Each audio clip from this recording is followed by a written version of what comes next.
Haleluya, haleluya, haleluya. Salam saudaraku, ratapan 3 ayat 22 sampai 23. Sebab kebaikan Bapa Yahweh itu tidak pernah berhenti, rahmat Bapa yang tidak pernah berkesudahan selalu baru setiap pagi.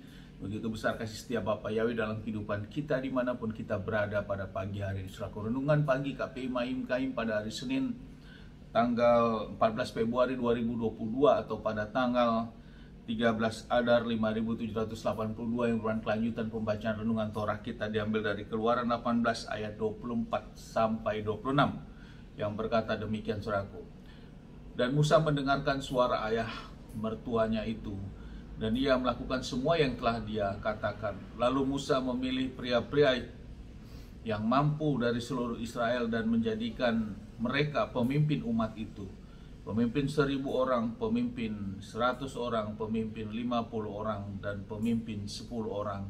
Dan mereka menghakimi umat itu pada setiap waktu. Perkara-perkara yang besar mereka membawanya kepada Musa, dan setiap perkara kecil mereka menghakiminya.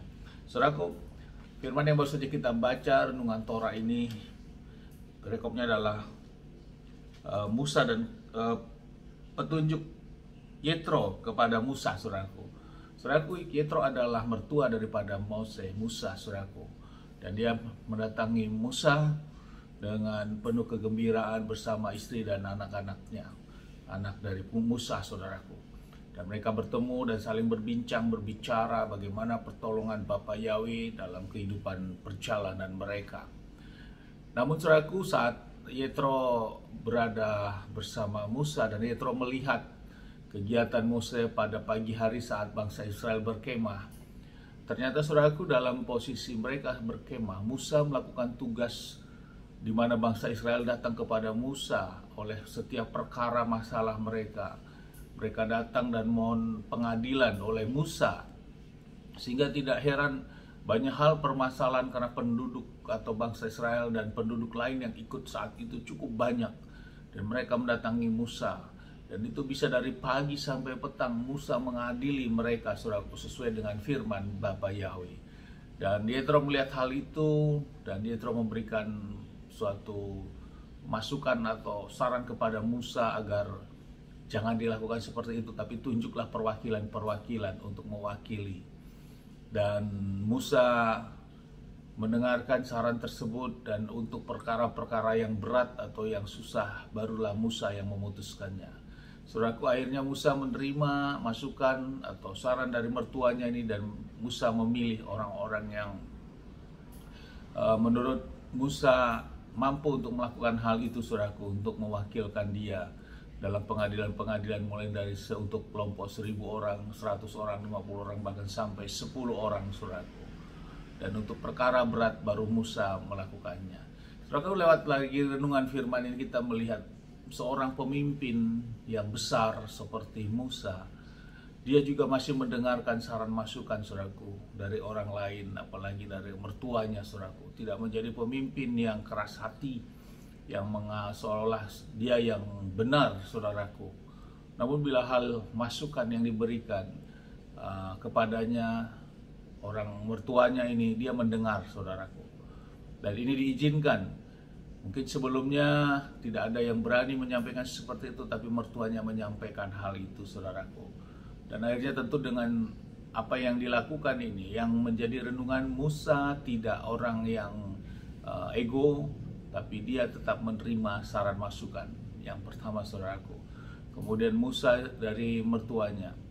Kemudian Musa juga mengambil sikap untuk memilih orang-orang tentu sesuai dengan hikmat yang dia dapat untuk mewakilkan dia untuk setiap pengadilan perkara-perkara yang mereka harus hadapi, sehingga bangsa Israel juga akan tidak antri begitu panjang, saudaraku, tapi dengan dibagi seperti itu maka akan mendapatkan suatu percepatan demikian, saudaraku. Demikian juga Musa tidak terlalu kelelahan, khusus untuk perkara-perkara yang berat baru Musa yang memutuskan. Ini artinya, saudaraku, keterwakilan diizinkan dengan situasi yang ada untuk memecahkan suatu permasalahan, saudaraku. Bukan harus sendirian Musa, tapi harus juga diwakilkan kepada perwakilan-perwakilan yang lain.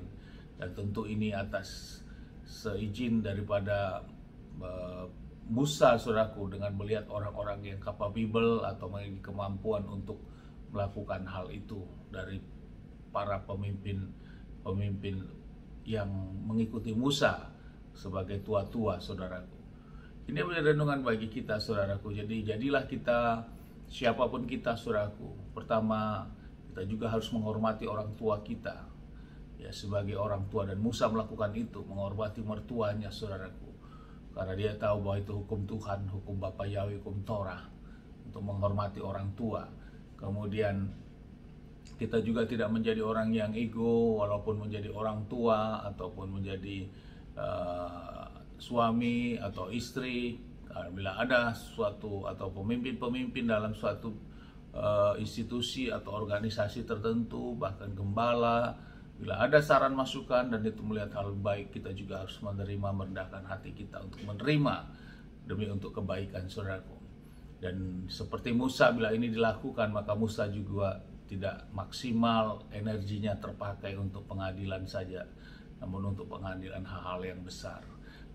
Amin. Sukses besar buat kita, saudaraku. Karakter Musa perlu kita contoh untuk menjalani kehidupan kita terus, untuk tetap kita percaya kepada Bapa Yahweh, dan dalam tugas-tugas kita juga kita mempercayakan orang lain bila memang itu harus dibagikan kepada orang lain. Sukses besar buat kita, maju terus kita dalam iman. Dari tempat ini kita sama-sama berdoa.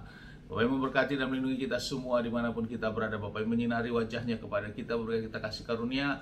Bapa Yahweh menghadapkan wajahnya, memberikan kita damai sejahtera. Apapun yang kita kerjakan sepanjang hari, semuanya menjadi berhasil, dan kita, orang-orang yang percaya kepada Bapa Yahweh, melakukan hukum perintah dan ketetapan Bapa Yahweh, kita tidak dipermalukan. Kita menjadi orang-orang yang terpanggil dan juga terpilih di hadapan Bapa Yahweh. Amin. Haleluya. Sukses besar buat kita semua. Maju terus dalam iman. Shalom, saudaraku.